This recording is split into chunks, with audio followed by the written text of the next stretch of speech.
بسم اللہ الرحمن الرحیم۔ السلام علیکم، میں ہوں عمران احمد اور آپ دیکھ رہے ہیں میرا YouTube channel AIO audio books. آج میں جو کتاب آپ کی خدمت میں پیش کرنے جا رہا ہوں اس کا عنوان ہے سفر در سفر، اور یہ ایک سفر نامہ ہے جسے اشفاق احمد نے تحریر کیا ہے۔ تو چلیے شروع کرتے ہیں۔ زولی کوفن سے ایک بڈھا سوئس اور اس کی جوان لڑکی گاڑی میں سوار ہوئے اور میرے سامنے کی سیٹ پر آ کر بیٹھ گئے۔ بڈھے نے پرانا گرم کوٹ پہنا ہوا تھا اور اس کے منہ سے شراب کی بو آ رہی تھی۔ لڑکی نے گرے فلینل پیٹی کوٹ اور سیاہ رنگ کا سویٹر پہن رکھا تھا اور اس کے ہونٹ بند تھے۔ وہ سیٹ پر بہت آگے کو ہو کر بیٹھی تھی اور اس کے گھٹنے میرے گھٹنوں کے درمیان آ گئے تھے۔ اگر میں اپنی رانیں بند کر لیتا تو اس کے گھٹنے ان کے درمیان آ جاتے اور اس کو اپنے باپ کے سامنے اور موٹی استانی کے روبرو شرمندہ ہونا پڑتا۔ اس لڑکی کے کالے سویٹر کے نیچے اس کا سینہ بتا رہا تھا کہ اس کی شادی ہو چکی ہے، اور اس کا چیتے جیسا پیٹ یہ غمازی کر رہا تھا کہ شادی کے 8-10 ماہ بعد ہی اس کو طلاق بھی ہو گئی ہے۔ میں نے اس کے چہرے کی طرف غور سے دیکھا اور اس پر گہرے غم کا اطمینان تھا، اور وہ آنکھیں بند کیے اپنے بازو سینے پر باندھے بیٹھی تھی۔ بوڑھا سوئس اونگ رہا تھا اور اس کی موٹی ناک پر شریانوں اور وریدوں کے الیکٹران اور پروٹون کا خاکہ بنا ہوا تھا۔ گاڑی تیزی کے ساتھ چلی جا رہی تھی اور دائیں بائیں گھاس کے میدان ساتھ ساتھ بھاگے جا رہے تھے۔ دور پہاڑوں پر سرخ چھتوں والے لکڑی کے جھونپڑے دکھائی دے رہے تھے اور ملگجے آسمان پر اندھیرا لینڈ کرنے کی کوشش کر رہا تھا۔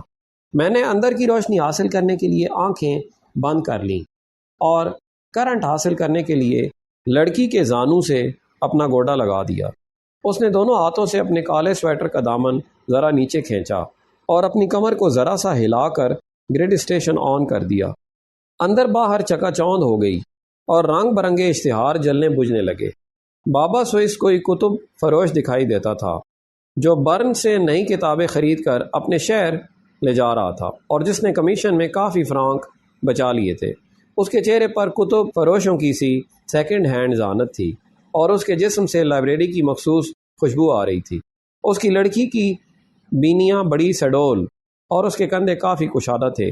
اگر میں اس کے سینے پر اپنا سر رکھ دیتا تو بھی اس کے کندھے اسی طرح دکھائی دیتے رہتے اور اس کی ٹھوڑی میرے الجھے ہوئے بالوں کے باوجود صاف نظر آتی۔ لڑکی کا زانو ٹیلی فون کے کھمبے پر لگی چینی کی گھگی ایسا تھا، سفید اور چکنا اور ملائم، اور اس کے اندر سے رک رک کر آواز آ رہی تھی۔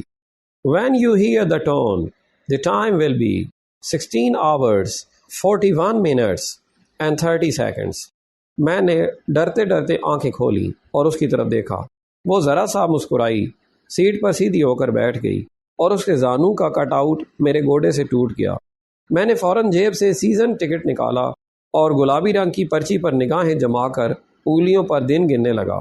مجھے فرانس سے چلے 8واں دن تھا اور میں نے یہ سارا وقت جنیوا ایسے بیہودہ شہر میں فضول ضائع کر دیا تھا۔ جب میں نے ٹکٹ واپس جیب میں ڈالا تو لڑکی میرے اس پینڈو پن کو دیکھ کر ذرا اور شدت سے مسکرائی اور اپنی انگلی کا ساتھ بنا کر رخسار پر کھجلی کرنے لگی۔ اس کا قد کاٹ اور حرکتیں لڑکوں جیسی تھیں، لیکن اس کا جسم گوگو بار کے باہر آئس کریم کھانے والی لڑکیوں جیسا تھا۔ اس کی آنکھیں سیاہ، ماتھا فراخ اور ناک ستواں تھا، اور کولے بہت چوڑے تھے۔ وہ جزیرہ سسلی میں بسے ہوئے عربوں کی نسل سے معلوم ہوتی تھی جنہوں نے وقت گزرنے پر بپتسمہ لے لیا تھا اور گلے میں چاندی کے خلالوں کے بجائے سنہری سلیبیں لٹکا لی تھیں۔ میں اس کی طنزیہ مسکراہٹ کی تاب نہ لا سکا اور اپنی سیٹ سے اٹھ کر باہر گیلری میں آ گیا۔ 2 کھڑکیاں لکڑی پھول جانے کی وجہ سے جام ہو گئی تھیں اور کھلتی نہیں تھیں۔ میں تیسری کھڑکی کے پاس جا کھڑا ہوا اور سرسبز گھاس کے میدان دیکھنے لگا۔ آہستہ آہستہ گاڑی کو بریکیں لگنے لگیں اور تھوڑی دیر میں گاڑی ایک نہایت ہی مشکل نام کے اسٹیشن پر رک گئی۔ نہ کوئی پلیٹ فارم، نہ اسٹیشن کی آن بان، نہ پورٹر، نہ بابو، ایک چھوٹا سا لکڑی کا کیبن، ایک خوبصورت سا اسٹیشن ماسٹر، چند سواریاں اور گھاس کا میلوں دور پھیلا ہوا میدان۔ میں نے بلا وجہ ایک سگریٹ نکالی اور سلگا کر کش لگانے لگا۔ ایک سواری میرے قریب سے گزری اور ہمارا خانہ چھوڑ کر گیلری میں آگے چلی گئی۔ پھر ایک لڑکا اندر آیا اور ہمارے والے خانے میں چلا گیا۔ کھڑکی کے فریم پر ایک زنگ آلود پیچ باہر نکل آیا تھا۔ میں نے اپنے ناخن سے اس کو گھمایا تو وہ گھومنے لگا۔ میں نے اس کو اس کی جگہ بٹھانا چاہا تو وہ ٹائٹ نہ ہوا۔ اس کا سراغ کھوچلا ہو گیا تھا اور اب وہ زنگ کے سہارے اس میں پھنسا ہوا تھا۔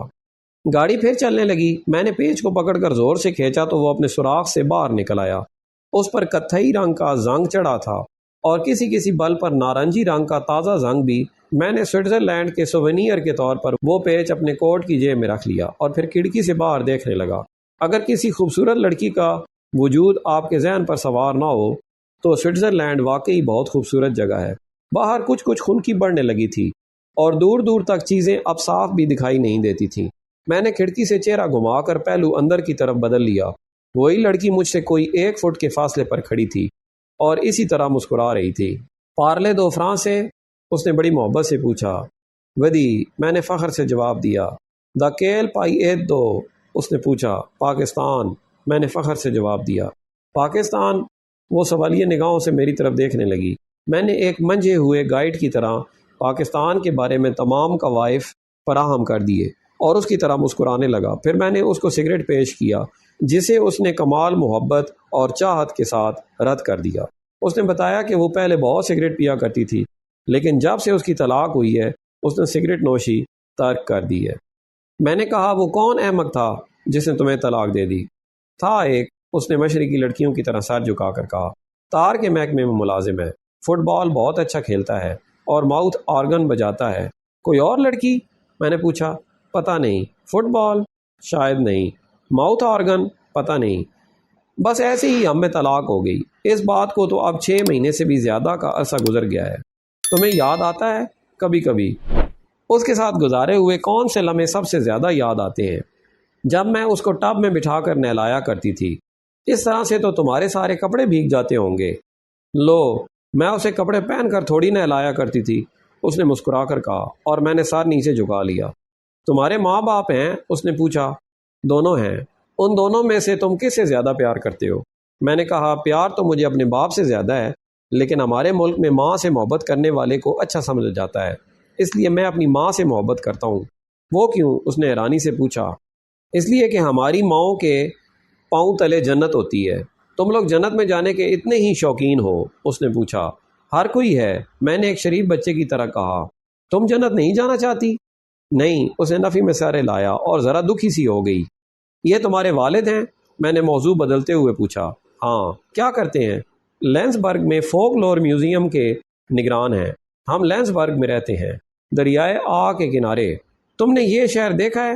میں نے کہا، دیکھا تو نہیں لیکن اس کے بارے میں پڑھا ضرور ہے۔ بھلا کیوں مشہور ہے یہ شہر؟ اس لیے کہ سوئٹزرلینڈ کا ایک شہر ہے اور سوئٹزرلینڈ دنیا کا سب سے خوبصورت ملک ہے۔ جھوٹے، اس نے ہنس کر کہا۔ پکڑی گئی نا چوری۔ لینسبرگ میں ٹن فوڈ تیار ہوتا ہے، اچار، مربے، سوپ، گوشت۔ تمہارے ملک میں سوپ کے لفافے آتے ہیں؟ کیوں نہیں، میں نے ڈٹائی کے ساتھ کہا۔ ہم سب وہی سوپ پیتے ہیں۔ اتنے میں خانوں اور گیلری کی بتیاں جل گئیں۔ ہمارے حیولے واضح ہو گئے۔ اس نے آہستہ سے کہا، ادھر کونے میں آ جاؤ، دروازے کے پاس۔ جب ہم کونے میں دروازے کے پاس پہنچے تو ٹوائلٹ کا دروازہ کھلا تھا اور اندر واش بیسن کے اوپر آئینہ جگمگا رہا تھا۔ میں نے کہا، دیکھو آئینے میں تمہاری صورت کیسی خوبصورت نظر آ رہی ہے۔ میں ویسے خوبصورت نہیں ہوں؟ اس نے حیرانی سے پوچھا۔ ویسے بھی ہو، ویسے کیوں نہیں؟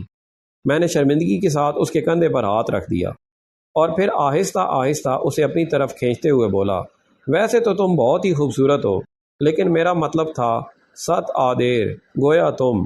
پھر میں رک گیا اور اس کی کمر پر ہاتھ کا دباؤ ڈال کر بولا، یہ پلاسٹک کا بکل ہے؟ ہاں، اس نے ہولے سے کہا۔ اور یہ الاسٹک ہے؟ ہاں، الاسٹک ہی ہوتا ہے۔ تمہارے ملک میں الاسٹک نہیں ہوتا؟ میں نے کہا، وہاں عورتیں اپنے ہاتھ سے سی کر پہنتی ہیں، الاسٹک کے بجائے ڈوریاں پہنتی ہیں۔ اسے ان ڈوریوں سے ذرا گھن سی آئی اور اس نے ناخوشی کے انداز میں سر کو 2 مرتبہ جھٹکا۔ میں نے اس کے دونوں رخسار اپنے ہاتھوں میں دبا لیے۔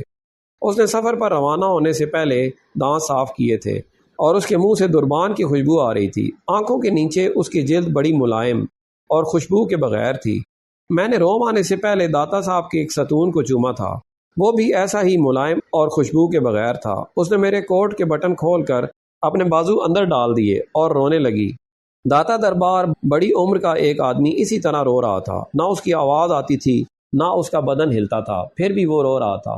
میں نے اس کا سر اپنے سینے سے لگا لیا اور آہستہ سے کہا، دیکھو۔ اور جیپ کے پیچھے سے ممتاز مفتی کی کڑکدار آواز آئی، دیکھو شاہ جی دیکھو۔ میں نے کہا ہاں جی دیکھ رہا ہوں، یہ کیوائی ہے اور یہ کیوائی کے پہاڑ ہیں۔ میں خاموش رہا۔ عمر نے میرے کندھے پر سوٹی مار کر کہا، سر اوپر اٹھا کر پہاڑوں کا نظارہ کر، کاغان کی وادی شروع ہو گئی ہے۔ میں نے اسی طرح سر جھکائے کہا، اچھا جی۔ مسعود نے کہا، یہ سالہ یہاں بھی اپنے لاہور کو ساتھ اٹھائے پھرتا ہے، اوئے کیا سوچ رہا ہے؟ میں نے کہا، لاہور نہیں یار، میں سوئٹزرلینڈ کو یاد کر رہا ہوں۔ لعنت سوئٹزرلینڈ پر، عمر جل کر بولا۔ ان پہاڑوں میں اور ان سڑکوں پر ایسا خوف ملتا ہے، ایسی دہشت ملتی ہے؟ میں نے کہا، خوف تو نہیں ملتا، لیکن خوفناک لڑکیاں ضرور مل جاتی ہیں۔ آپ کو ملی تھی شاہ جی؟ عماد نے پوچھا۔ مفتی زور سے ہنسا اور اپنے ہاتھ پر بے تالی بجا کر کہنے لگا، مکے گئے، مدینے گئے، کربلا گئے، جیسے گئے تھے ویسے ہی چل پھر کے آ گئے۔ میں نے کہا، یارو میں ایسا گیا گزرا بھی نہیں، اگر مجھے سوئٹزرلینڈ میں گاڑی میں سفر کرنے کا چانس ملتا تو ضرور کوئی نہ کوئی لڑکی مجھ کو ملتی۔ تو پھر آپ نے گاڑی کو پسند کیوں نہ فرمایا؟ اعظمی نے پوچھا۔ اس کی ایک وجہ تو یہ ہے اعظمی کہ میرے پاس کرایہ کم تھا اور مجھے ہچ ہائکنگ کرنی پڑتی تھی، اور دوسرے یہ کہ اس زمانے میں یورپ کی لڑکیاں اس قدر ایڈوانس نہیں تھیں۔ اس پر پانچوں نے ایک زوردار کہکا لگایا اور جیپ کا ڈرائیور شیرباز بھی ان کے ساتھ شامل ہو گیا۔ عمر نے کہا، دیکھو یہ سڑک شوگران کو جاتی ہے، بہت ہی خوبصورت علاقہ ہے، سرسبز گھاس کے تختے، چیڑ کے خوشبودار درخت اور کچی مٹی کا پہاڑ، پھول ہی پھول، پھول ہی پھول، پھول ہی پھول۔ واپسی پر تمہیں دکھائیں گے۔ واپسی پر تو انہیں جب نظر آ سکے گا جب یہ اپنے لاہور کا ساتھ چھوڑیں گے۔ عماد نے کہا، شاہ جی لاہور کو چھوڑ دو، کنہار کا نظارہ کرو، دیکھو دریا کی تندی۔ ادھر اس سڑک پر صاحب ہمارا ہی کام ہے جیپ چلانا، کوئی دوسرا شخص 1 منٹ کو نہیں چلا سکتا، بالکل ڈینجرس ہے۔ میں نے کہا، شیرباز تم آگے نظر رکھو، میری طرف مڑ کر بات نہ کرو۔ کوئی بات نہیں صاحب، ہم کو پریکٹس ہے۔ اب تک کے لیے اتنا ہی، ملتے ہیں اگلی ویڈیو میں۔ اپنا خیال رکھیں اور ہمارے اس چینل کا بھی۔ اللہ حافظ۔